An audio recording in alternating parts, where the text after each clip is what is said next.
తాకట్లో ఉన్న బంగారాన్ని విడిపించి ఆ రోజున మార్కెట్ ధర కట్టి మిగిలిన డబ్బును మీకు అందిస్తుంది కొమ్మూరి గోల్డ్.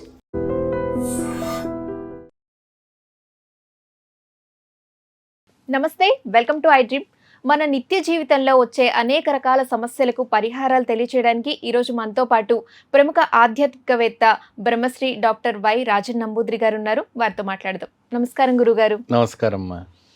గురుగారు, చాలా మందికి సొంత ఇల్లు అనేది ఒక కలగానే మిగిలిపోతుంది. అంటే సాధారణంగా మనం ఇలాంటి మెట్రో సిటీస్లో మనం ఆలోచిస్తే ఇల్లు అనేది అందరికీ ఒక డ్రీమ్ లానే ఉండిపోతుంది. అలాంటి వారికి సొంత ఇల్లు కళ నెరవేరాలి అంటే ఎలాంటి పరిహారాలు చేసుకోవాలి గురుగారు? చాలా చక్కగా ప్రశ్న వేస్తారమ్మా. ముందుగా శ్రీ మహాగణపతి దేవతభ్యో నమః. చూసేవంటి వీక్షకులందరికీ నమస్కారం. మరి అదే విధంగా ఐ డ్రీమ్ ప్రేక్షకులందరూ కూడా నమస్కారం. ఏది ఉన్నా ఏది లేకపోయినా సొంత ఇల్లు కళ ఉండాలంటారు. ఇప్పుడు ఒక 50 గజాలైనా ఉంటే కూడా సొంత ఇల్లు అంటారు. 100 గజాలు ఉన్న సొంత ఇల్లు అంటారు. ఆ ఇంట్లో పడుకొని తిని లేస్తే ఆ ఒక తృప్తి వేరు. ఏమండి, మీరు 100 సంవత్సరాలు అద్దెంట్లో ఉంటే అద్దె ఇల్లే అంటారు, అది సొంత ఇల్లు అన్నారు. ఎందుకంటే మనం ప్రతి నెల అద్దె కట్టుకోవాలి. ఈఎంఐ కట్టుకున్నా సరే సొంత ఇల్లు అంటే అదొక సంతృప్తి. గృహ నిర్మాణం కోసము ప్రత్యేకమైనటువంటిది మన దగ్గర తాంత్రిక విధానంలో చాలా వరకు చాలా విశేషమైనటువంటి పూజలు ఉన్నాయి. దాని ద్వారా చాలా ఒక కైంకర్యాలు బాగా అద్భుతమైనటువంటి మనకు రావటం జరగటం ఇవన్నీ చేయటం అనేది కనపడుతూ ఉంటుంది. ఇప్పుడు స్త్రీకైనా పురుషుడికైనా ఇంటి పైన మనకు కావాలంటే ఏం చేయాలంటే, ఒక ఆలయానికి వెళ్ళి, అంటే ఒక గణపతి ఆలయం, ఒక సుబ్రహ్మణ్యేశ్వర ఆలయము, లేదంటే పరమశివుని ఆలయానికి వెళ్ళాలి.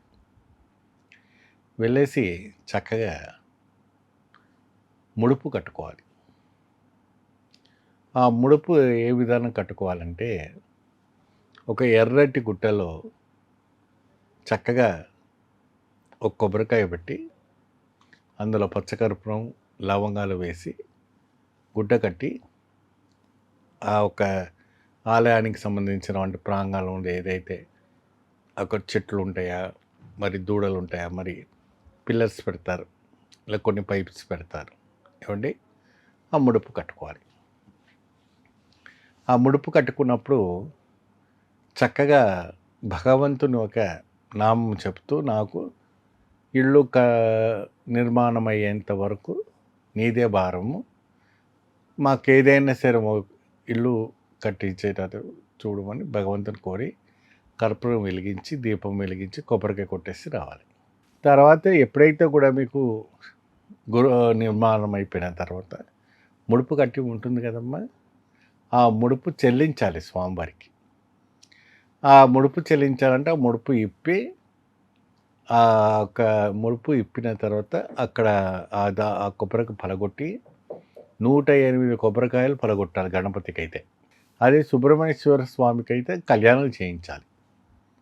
వల్లి దేవసేవ సంవత్సరకి అయితే కళ్యాణం చేయించాలి. మరి అదే విధానంగా మనకు శివుడికి శివాలయంలో మీరు చేయించుకున్నారు, శివాలయంలో కట్టారంటే శివుడికి ఏంటంటే నమ్మకం చమకంతో చక్కగా స్వామివారికి రుద్రాభిషేకం చేయించి, స్వామికి విశేషమైనటువంటి ఫలాలు పెట్టి, నైవేద్య ఖజూర ఫలాలు పెట్టాలి. ఈ రకంగా స్వామివారికి ఆ ఫలాలు పెట్టిన తర్వాత అదృష్టం కలిసి వస్తుంది. ఎటువంటి అదృష్టం కలిసి వస్తుంది అంటే, తిరిగి వాళ్ళు చూసుకోలేరు, అంత అదృష్టం కలిసి వస్తుంది. వాళ్ళ కళ, వాళ్ళ సంపద, వాళ్ళ ఐశ్వర్యము అదంతా కూడాను చాలా వరకు కూడా పెరిగిపోతుంది. అది విషయం.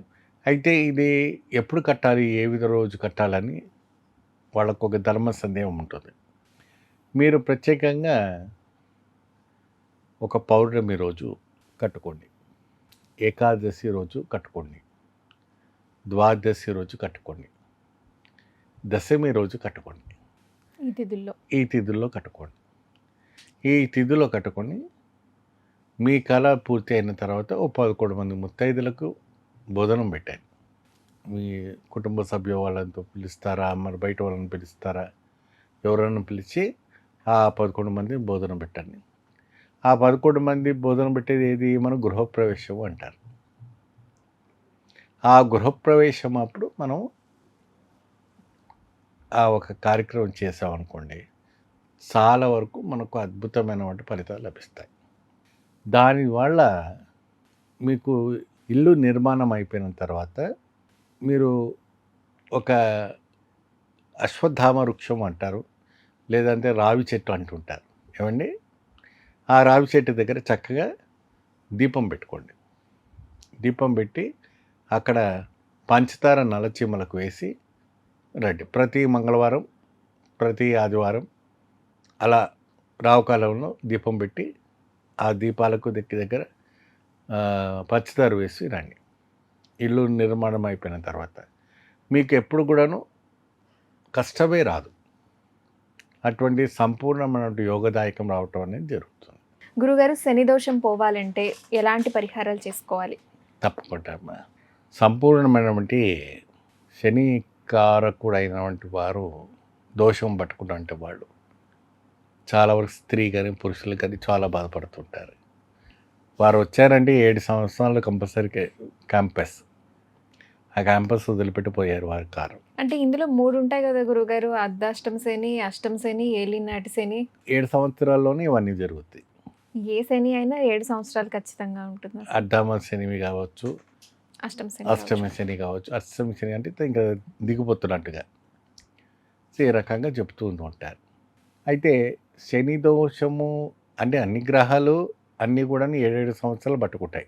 నా గురుగ్రహము, శుక్రగ్రహము, బుధగ్రహము, కేతుగ్రహము, రాహుగ్రహము ఏమో ఇలాగ 9 గ్రహాలు ఏదైనా కూడా మనిషిని ప్రతివాడిని 7 సంవత్సరాల వరకు కూడా పట్టకుండా వారి గ్రహం ప్రభావం వాళ్ళకి ఉంగరాలు వేసుకోవాలి. ఇప్పుడు మీకు గుడు పీరియడ్ నడుస్తుంది కాబట్టి మీరు కనక పుష్పరాగం వేసుకోవాలి. ఇప్పుడు ఇతర అబ్బాయికి శుక్రుడు నడుస్తుంది, ఆ శుక్రుడు నడిచినప్పుడు ఏం చేయాలంటే డైమండ్ వేసుకోవాలి. ఇప్పుడు శని పట్టుకున్నాడు కాబట్టి ఏం చేయాలంటే నీలం వేసుకోవాలి. ఆ నీలం స్టోన్ వేసుకొని ఈయన ఏం చేయాలంటే ప్రతి మంగళవారం రోజున, ప్రతి శనివారం రోజున నవగ్రహలో ఉన్నటువంటి శనీశ్వరుడికి ప్రత్యేకంగా నువ్వుల నూనెతో తైలాభిషేకం చేసి నల్లబట్ట కప్పాలి. అయితే ఇక్కడ మన కేరళ సాంప్రదాయంలో, కర్ణాటక సాంప్రదాయంలో, తమిళనాడు సాంప్రదాయంలో ఇక్కడంతా కూడా ఏం చేస్తారంటే నల్ల బట్టలో నల్ల నువ్వులు వేస్తారు. వేసి దాని కింద ముడి గుజ్జులాగా వచ్చి ముడిలాగా వేసి ఒక 2 మట్టి ప్రమిద పెడతారు. ఆ మట్టి ప్రమిదలో నల్ల నువ్వులుతో కట్టినటువంటి మూట ఉంటుంది, అది వేసి నువ్వుల నూనె పోస్తారు. కింద క్రిస్టల్ రాళ్ళ ఉప్పు వేసి ఆ దీపకుందులను దాంట్లో పెడతారు.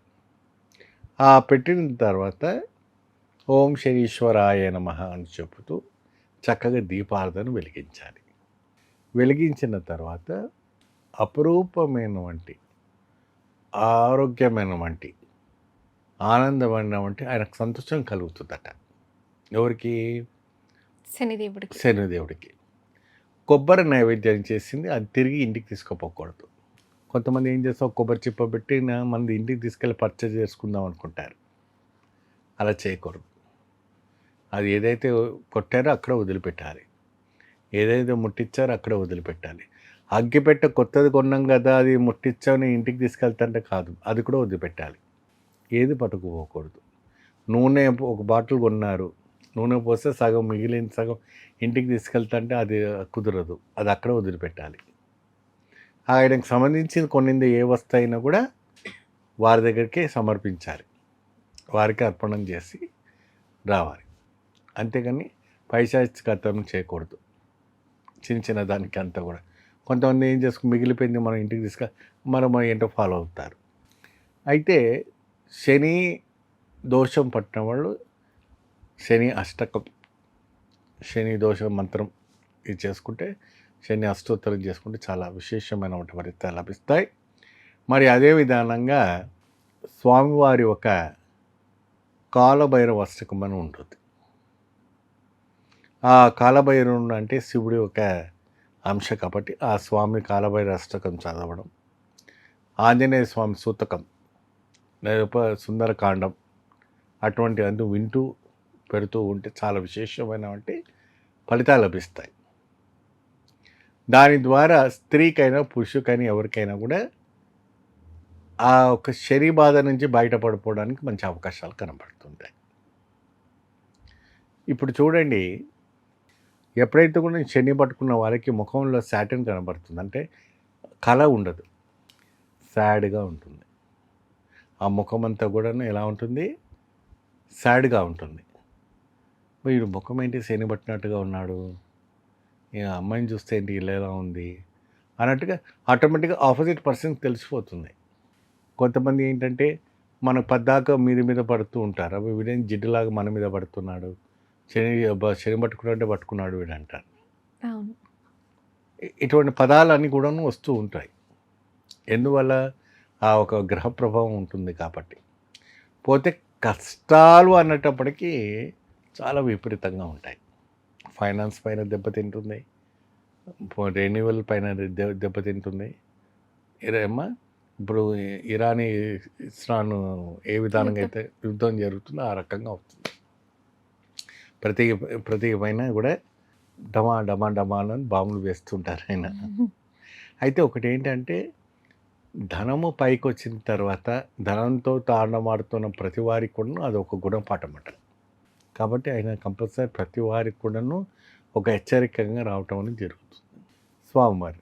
సో ఈ రెమెడీ నుంచి ఇది చేసుకోవచ్చు. తర్వాత కొంతమంది మనం కేరళ సాంప్రదాయాన్ని ఏం చేస్తారంటే కొబ్బరి దీపం పెడతారు, నీరాజనం అంటారు. ఆ నీరాజనం కూడా ఎలా చేస్తారంటే అమ్మ, చక్కగా కొబ్బరి నూనె పోసి దాంట్లో ఒక తెల్లగుడ్డలో నల్ల నువ్వులు, మళ్ళా బియ్యం గింజలు ఉంటాయి కదమ్మా, బియ్యం గింజలు వేసి మూటలా కట్టి చక్కగా 2 మూటల్లో పెట్టి ఆ నవగ్రహాల్లో ఉన్నటువంటి శనీశ్వర భగవాన్కి కొబ్బరి దీపం పెట్టి చేయాలి. తర్వాత కొబ్బరిని బాగా తురిమి, బెల్లం బాగా తురిమి, ఇలాచీ కాస్త వేసి, కాస్త ఇంకేదైనా కల్కండ్ అంటారు అవన్నీ వేసి, అరటిపండ్లు బాగా కోసి ఒక అరటాకులో వేసి స్వామికి నైవేద్యం పెట్టాలి.